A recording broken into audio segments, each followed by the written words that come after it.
ఓ అర్జున, ఈ భూమి మీద ఎప్పుడైతే ధర్మాన్ని అధర్మం ఏలుతుందో అప్పుడు నేను అవతరిస్తాను.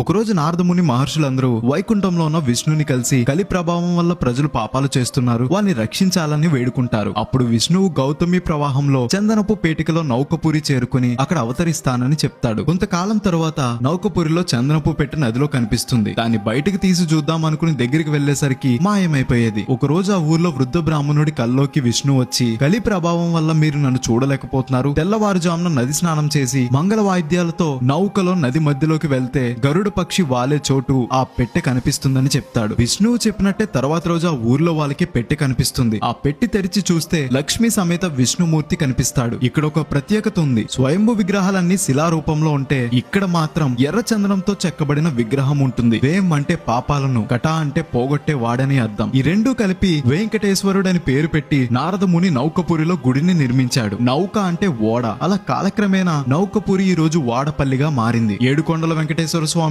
తిరుపతిలో ఉంటే 7 శనివారాల వెంకటేశ్వర స్వామి వాడపల్లిలో ఉన్నాడు. 7 శనివారాలైనా లేదా మరే రోజైనా 7 వారాలు 7 ప్రదక్షిణలు చేస్తే ఇక్కడ కోరుకున్న కోరిక తీరుతుంది. రాజమండ్రి నుండి 30 కిలోమీటర్లు, అమలాపురం నుండి 40 కిలోమీటర్ల దూరంలో ఉంటుంది. ఈ పవర్ఫుల్ గుడి యొక్క పవర్ ఇప్పుడు పక్క రాష్ట్రాలకు తెలిసింది. అందుకే ఎక్కడెక్కడి నుండో వచ్చి ఈ కలియుగ వాడపల్లి వెంకటేశ్వర స్వామిని దర్శించుకుని కోరికలు కోరుకుంటున్నారు.